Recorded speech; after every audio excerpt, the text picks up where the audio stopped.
Electric cars are cool. The only problem I have is that you can't fix them. When they break, you just chuck them in the trash. You don't even recycle them, you just straight in the bin. That's how it works, because it is literally impossible to fix them. Or is it? I'm Brian. Welcome to my Tesla weekend. So apparently there are companies that disagree with this crazy conclusion I have reached. What's going on, guys? Can you actually fix an electric car? My gosh, you can. Wait, you must be joking. I know, it's been so hard, especially because the cars are so new, and obviously they're pretty complicated. And so owners of these new cars should be, rightfully concerned that there's an expert out there to put their hands on it, right? You don't, that's real. You don't want just some Joe Schmo, hanging a shingle and saying, yeah, sure, bring in your Tesla and I'll try not to hack it into pieces. But as there's been more market share and these cars are starting to age, I think the existing market, the people who really do know how to fix cars, are paying more attention. And we're excited to be able to lead in that regard and bring some people in from Tesla who have a lot of experience with the cars and the technology and figure this thing out. So we are at Earthling Automotive. Now, is it, full disclosure, I have to ask, is it run by Earthlings? It is. Okay. Because I know the cars are made on Earth by humans, but I wasn't sure about the service. Yeah. It sounds a little Good question. Now, one of the things that I've noticed is one reason there's been a lack of service centers is, like you said, they've been under warranty this whole time. Correct. Yeah. You don't need third-party helpers when the cars are covered. What kind of repairs are we seeing? So the cars are heavy and they go down the road. So stuff happens. It's a lot of tires, a lot of alignment, a lot of undercar, a lot of noise, vibration, harshness. But, as the cars wear, there's also, just wear items like we would expect, like what have you seen? We've seen, for example, on Model S, we see a lot of door handle issues. We developed a solution for that to help the customers. A lot of problems with the wiring harnesses, simple things like fuses on the Model S and X that we can replace, air conditioning, brakes. And as we get into the car, we are being able to help more and more the customers, not only to fix their problems, but also to help them to be educated about the vehicle, how to treat the battery, because we are seeing the second and third owner of the car, and they never had the experience to have the car delivered to them. And we've been helping them to understand the car and see what is different. Well, sure. And so we're talking everything. We're talking suspension, we're talking control arms, we're talking brakes. Absolutely. And wheels and tires, of course, and alignment, but other things more interesting like door handles are unique to some of these models. Do you go into things like replacing screens? So it's really a genuine all-purpose service center.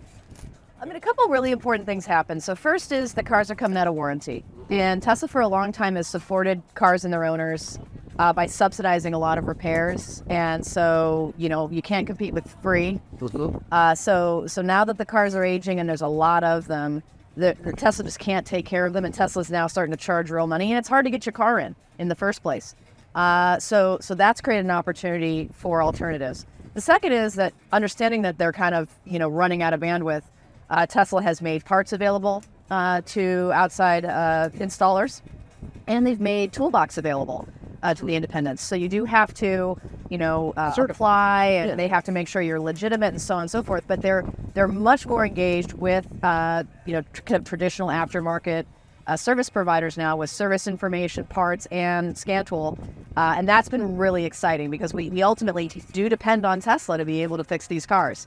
And so now that they're cooperating, and again, being able to do that in a really professional manner, not just sort of like hacking your way in from the side, but really trying to take what would be the equivalent of a factory approach to these repairs. There should be a no compromise, whether you're getting it fixed at the dealership, service center, or whether you're taking it to Earthling. You should get an equivalent quality repair. And these are the sort of things, like you're saying, you have to apply, they have to verify that you're legit. Correct. There's, I assume, some level of training program that goes on, or and that's true of any manufacturer of any car, regardless of drivetrain. If you want to be a BMW authorized repair center, you have to buy their tools. Yeah, it's complicated. I mean, there's the aftermarket obviously has been around for as long as cars have been around, which is 100 years. And you look at folks like, Toyota, Ford, BMW, whatever, they have existing streams for, buying dealer parts, buying scan tools, getting service information. Tesla, of course, much newer and is sort of, kind of new kid on the block around how do you get access to some of these things. And in a lot of ways, so Earthling fixes other kinds of EVs, not just Teslas. And so when folks say, wow, it must be really hard to work on, Leafs or on Bolts, it's like, no, those are actually much easier cars to work on because you can kind of follow the same rails of how you'd fix a regular Chevrolet or a regular internally combusted car. But Tesla on its own has also shown a lot of leadership and innovation. So, I mean, they are servicing and providing service to their cars in different and newer ways that are actually very exciting and much better for the customer. I mean, for example, traditionally you would have a scan tool that's programming was on a third device, like a separate device that you plug into the car. With a Tesla, the software is already on board the car. The car is its own scan tool. And so you're basically just asking the car, hey, we're going to go into a diagnostic mode, we're going into service mode, let's talk. And so that's very cool to be able to learn sort of what are those additional benefits from a Tesla perspective, and then also see what other new entrants decide to do in that regard. It's a new frontier. Yeah. It really is. Across the board, in Across all the the board. ways. How many locations you guys have? We currently have one location. One. And, One. We've been discussing to expand. Especially after this event, we got exposed to a lot of people. They come from different areas in California, different states, and they're all asking the same thing. How can you help us? Yeah. And A little bit of opportunity there, perhaps. Absolutely. So right now you're located in? San Francisco. Okay. I have heard, and correct me if I'm wrong, there are a few Teslas in San Francisco. There are a few. In the Bay Area, generally, there's, I think, 3 or 4 now. Yeah. Well, there's what did we say? 50% of all Teslas are in California? Yep. Over 60% now in California. California alone, and then obviously San Francisco, one of The closer you get to the mothership, the thicker they Yeah, get. we almost opened a location right down the street from the Fremont factory, but we ended up choosing to stay in San Francisco. But it's folks like you, Brian, who are making it possible for us to get out there and get the word out. So it's just super grateful to have an opportunity to meet you here and to connect with your audience. Yeah. And there are, there is no shortage of Teslas in that area. Absolutely. And I even saw a very sad picture the other day. I'll see if I can find it and put it up on the screen of a Tesla original Roadster parked in front of someone's house in the Bay Area, just dying. It's got like weeds growing on it. Oh my gosh. I'm thinking, oh no. Well, he's got, I assume, battery issues. And that's and on that particular model, that is an expensive repair. Yes. Because those are not sitting on the shelf somewhere. Mm-hmm. So that's going to be tricky. Well, that's what's really nice about coming to an event like this is there's people providing solutions all over the place. Obviously, Tesla's active in trying to provide solutions. We're active in trying to provide solutions. But this is a pretty amazing community. I mean, there's a lot of very smart people, obviously very, engineer-enabled, technically enabled group, a lot of ingenuity and creative solutions around here.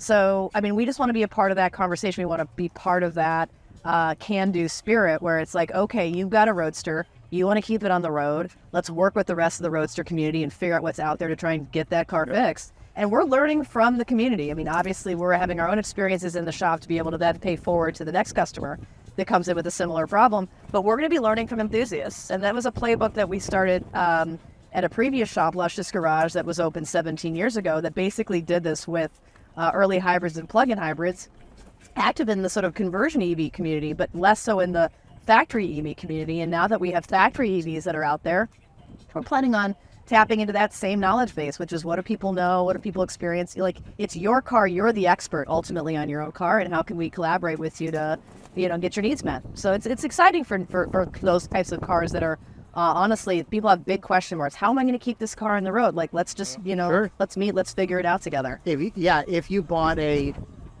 old Fisker Those can be a little tricky to find a shop that'll touch them. And, for Fisker, for example, we have a great partner in San Francisco, Pat's Garage, who specializes in Fisker. So we would tell you, go to Pat's. Pat's is your person. And if there's somebody else who's appropriate for a different, source of parts or whatever kinds of expertise, it's a small world. We're connected with all these different people. We want to get you, if the car's, under warranty, we're going to send you back to Tesla to make sure that you get that warranty coverage. But whatever, figuring out those problems together, just trying to make ownership of EVs as successful as possible so that people want to own and drive them. And you worked at Tesla? Yes, I was responsible for the body shop program. Okay. For 2 years. So you have a little bit of understanding about what a Tesla is and how it works. What years were you there? 2018, 2019. Oh, so real recent too. Yeah. Yeah, fantastic stuff. So if you are in the Bay Area and you have an EV, which odds are you do, when the warranty expires, Earthling Automotive is what you're going to do, electric vehicle service to keep those electrons pointed in the correct direction. That's right. Yeah. And that's important, and your door handles and all that too. So that's very awesome. In the comments, what I need you to let me know is, what did we miss? What did we misunderstand? I can't remember everything every time. I'm going on like 10, 15 interviews now. I'm getting a little fried. Wow. So I'm doing my best. But let us know. Great, Brian. Let us You're know. great. You're killing it. You're killing it. So yeah, normally they wait and say that after the camera's rolling. But thank you for getting it in so people will know. So stay tuned. See you later. I can't wait to hear from Leaf Lever Robots on the next one.